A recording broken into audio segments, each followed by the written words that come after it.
Good afternoon, everyone. This is Dr. William Lee, and today I'm going to talk about visceral fat because most people completely misunderstand belly fat, especially visceral belly fat. You cannot force your body to burn it. You can punish yourself with harder workouts, stricter diets, longer fasts, and more discipline.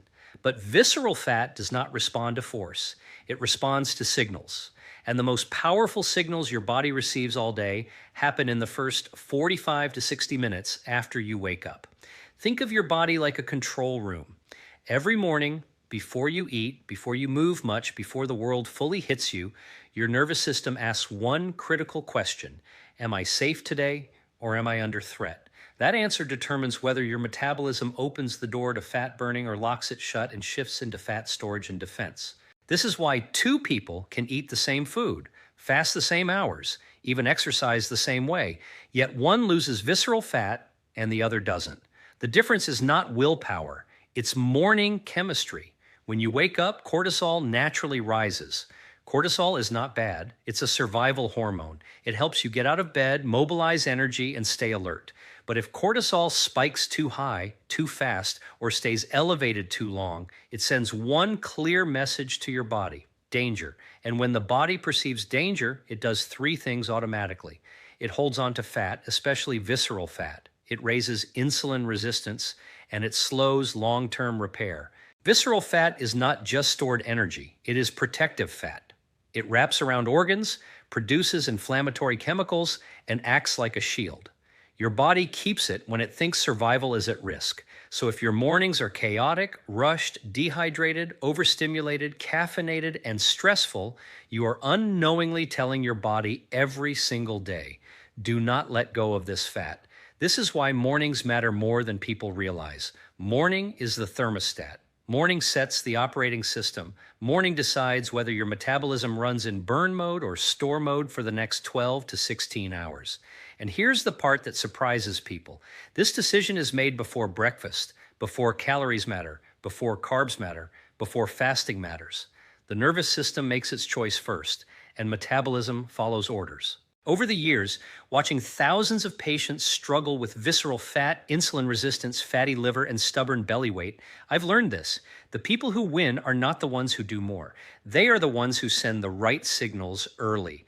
There are 5 morning signals that matter more than anything else. They are simple. They are biological. And when done correctly, they lower cortisol, stabilize insulin, calm the nervous system, and make visceral fat release possible later in the day.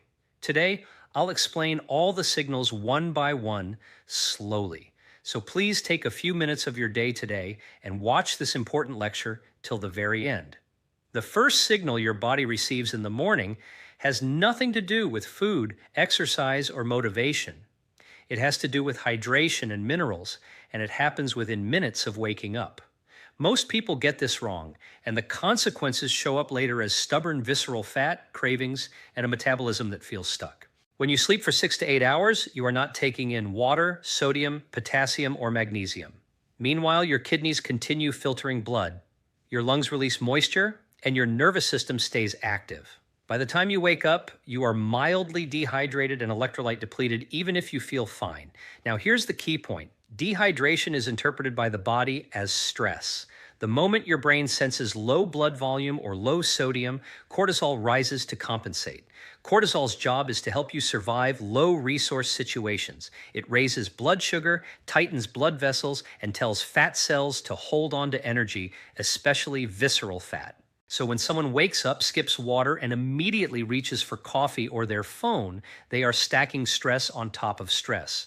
Cortisol rises higher. Insulin resistance increases. Lipoprotein lipase, the enzyme that traps fat inside visceral fat cells, stays active. Fat burning is effectively shut down before the day even begins. This is why I say the morning is not about boosting metabolism. It's about lowering unnecessary stress signals. The simplest way to do that is to rehydrate properly before anything else. Not with ice-cold water, not with sweetened drinks, and not with caffeine. The body responds best to room temperature water with a small amount of minerals. A glass or two of water with a pinch of salt, or naturally mineralized water, sends a powerful message to your nervous system. Resources are available. There is no emergency. When that message lands, cortisol begins to fall instead of spike. And when cortisol falls, something important happens. Your body becomes more willing to release fat later in the day. Insulin sensitivity improves. Hunger hormones calm down. The defensive posture of visceral fat starts to soften. This is not theory. You see it clinically. People who hydrate properly in the morning often report fewer cravings, better energy without caffeine, and easier fasting, even if nothing else changes. Think of it like this. If you wake up in the desert with no water, your first instinct is not to burn stored fuel. It's to conserve. But if water is plentiful, the body relaxes and becomes flexible again. Morning hydration is telling your body you are not in a desert. Comment below the word hydration if you're still here listening to me. I love people who stay attentive throughout my lecture. Also, if you're new to my channel, please make sure you leave me a like on this video and hit that subscribe button so more people can see this informative lecture. Now, the second signal your body is waiting for in the morning is sunlight. And this one is far more powerful than most people realize. Light is not just something you see. It is biological information. When light hits your eyes and your skin early in the day, it tells your brain one critical thing. The day has begun and the environment is predictable. That message immediately travels to the hypothalamus, the command center that controls cortisol, insulin, melatonin, and your circadian rhythm. If that signal is clear and timely, cortisol rises briefly in a healthy, controlled way and then falls. If that signal is missing or delayed, cortisol becomes chaotic, spiking at the wrong times and staying elevated longer than it should. Here's why this matters for visceral fat.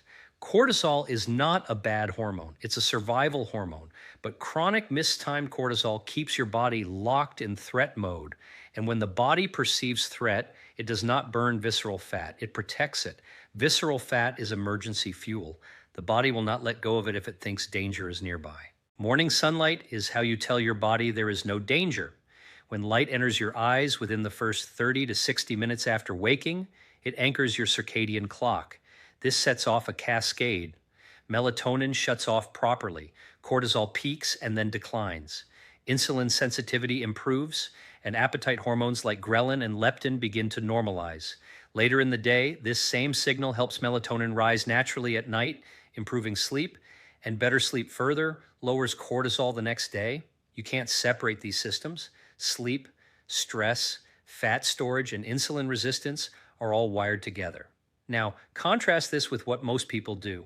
They wake up in a dark room, they check their phone, artificial blue light hits their eyes, but without the full spectrum signal of the sun.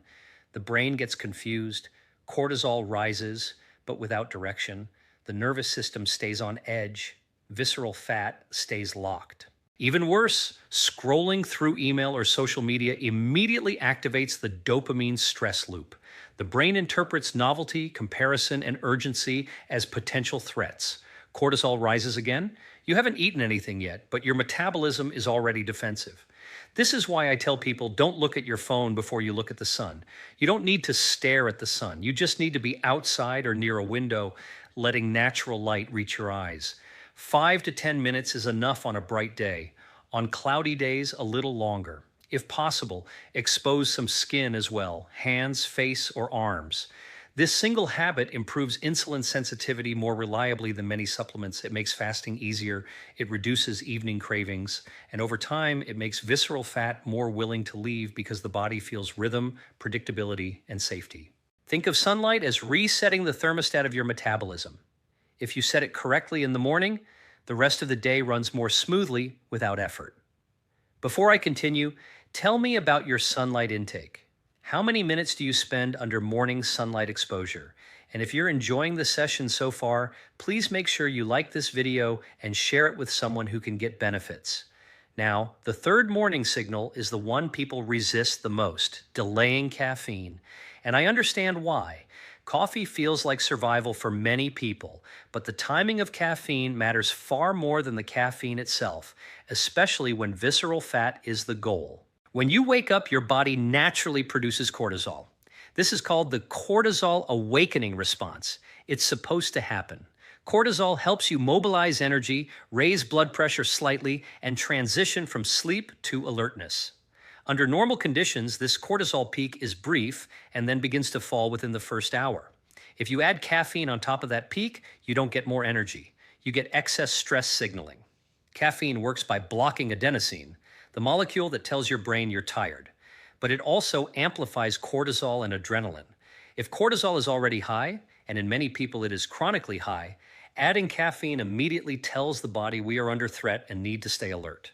That message directly interferes with fat release. Here's the physiology. High cortisol activates lipoprotein lipase in visceral fat tissue, the enzyme that pulls fat into storage and keeps it there. It also increases insulin resistance, especially in the liver. So even if you're fasting, your body behaves as if it needs to conserve energy, not burn it. This is why some people fast, drink black coffee immediately upon waking, and still struggle with belly fat. They're fasting, but their hormones are saying emergency. Now, here's the good news. You don't have to give up coffee. You just have to respect timing. If you wait 60 to 90 minutes after waking, cortisol has already begun to decline naturally.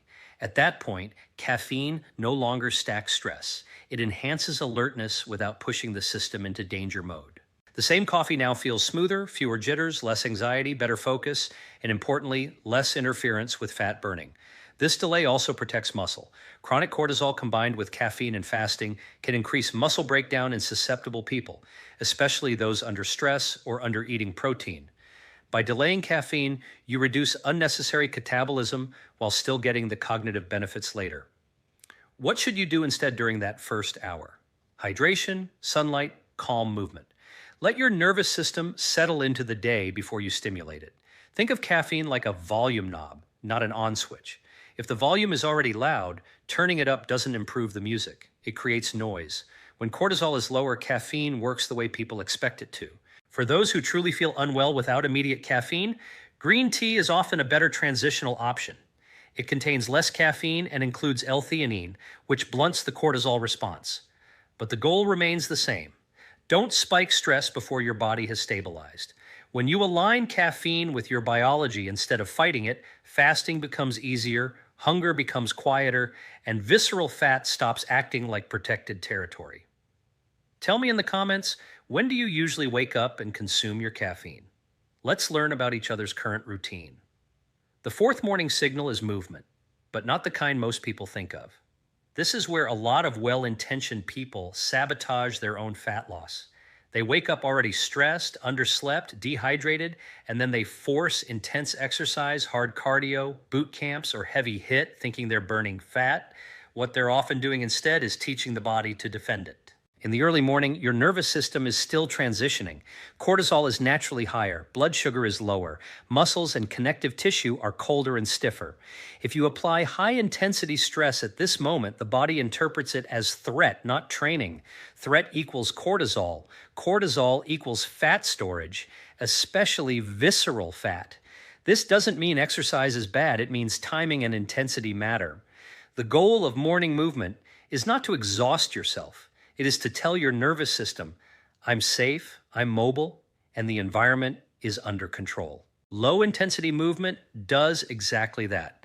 A relaxed walk, light stretching, mobility work, yoga, or gentle body weight movements activate muscles without spiking stress hormones. This kind of movement improves insulin sensitivity by opening glucose transporters in muscle cells. It increases fat oxidation without triggering a cortisol surge, and it enhances lymphatic flow, which helps clear inflammatory signals associated with visceral fat. Think of it like warming up the orchestra before the performance. If you blast the drums before tuning the strings, everything sounds chaotic.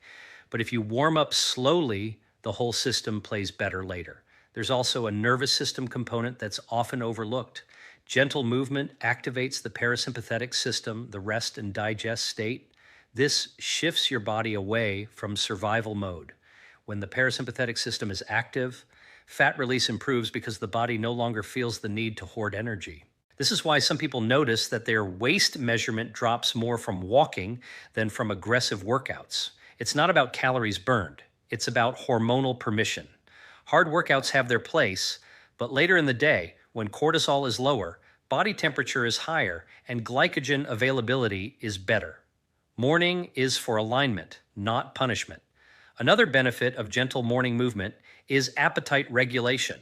People who move calmly in the morning often find that hunger is delayed naturally. Ghrelin, the hunger hormone, settles down. Fasting becomes easier without willpower. And when you do eat later, insulin response is smoother. Visceral fat is deeply tied to inflammation and stress signaling. You don't attack it away. You convince the body it's no longer needed. If you've been doing everything right but still can't lose belly fat, ask yourself this: am I training my body to feel safe, or am I training it to brace? The fifth and most underestimated morning signal is dopamine control, and it may be the most powerful one of all. This is where modern life quietly destroys fat loss before breakfast even happens. The moment you wake up, your brain is in a highly plastic suggestible state. Whatever input you give it first sets the emotional and hormonal tone for hours. If the first thing you do is grab your phone, emails, news, social media messages, you trigger a dopamine spike followed by a crash. Dopamine is the anticipation neurotransmitter. It's not pleasure itself. It's the chasing of pleasure. When you overstimulate dopamine early, you create instability in the nervous system. Instability equals perceived danger. When the brain senses unpredictability, alerts, bad news, comparison, urgency, it activates stress pathways. Cortisol rises, adrenaline rises, blood sugar rises, and once again, visceral fat gets the signal to stay put. This is why people who are disciplined with food and exercise still struggle with belly fat. Their nervous system is being hijacked every morning before their feet hit the floor. Early dopamine overload also disrupts appetite regulation. It increases cravings later in the day, especially for sugar and refined carbs. That's not a lack of willpower. That's neurochemistry. The brain is trying to restabilize dopamine by seeking quick rewards through food. When you delay phone use, even by 30 to 60 minutes, you allow dopamine to rise naturally through light, movement, and internal motivation. This creates a much more stable neurochemical baseline. Stable dopamine leads to stable insulin. Stable insulin allows fat release. Think of dopamine like fire. A small, controlled flame warms the house. A sudden explosion burns it down. Morning phone use is an explosion. There's also a circadian rhythm component here. Cortisol has a natural peak in the early morning. That peak is healthy if it's smooth. But when you add digital stress on top of it, the peak becomes a spike. Spikes lead to crashes. Crashes lead to hunger, fatigue, and fat storage. Instead of checking your phone, do something boring and grounding. Sit in silence, stretch, walk outside, drink water, let your thoughts wander. This tells your brain there is no emergency, and when the brain feels safe, the body releases stored energy. This is the core principle behind all sustainable fat loss. Safety precedes release. You cannot force visceral fat to leave through discipline alone. You have to remove the signals that told the body to store it in the first place. Comment below the word "I agree" if the first thing you check after waking up is your phone. Don't be shy. We are all here for learning and improving. So now let's step back and connect all 5 signals. Hydration and minerals calm the stress response. Sunlight anchors your circadian rhythm. Delaying caffeine prevents artificial cortisol spikes. Gentle movement signals safety. Dopamine control stabilizes the brain. Together, these signals flip the body into a fat-burning state without effort. Now let me put this together into a simple, realistic morning routine. Nothing extreme, nothing complicated. Just a sequence that aligns your biology instead of fighting it. Think of this as setting the thermostat for the day. Once it's set correctly, the rest happens almost automatically. When you wake up, the first thing you do is hydrate. 1 to 2 glasses of water, ideally with a pinch of mineral salt or electrolytes. This immediately lowers stress hormones and improves blood flow. You're telling your kidneys and adrenal glands, we're safe. Resources are available. That alone can reduce morning cortisol significantly. Next comes light exposure. Within the first 30 minutes, get sunlight in your eyes, not through a window, outside if possible. Even 5 to 10 minutes is enough. This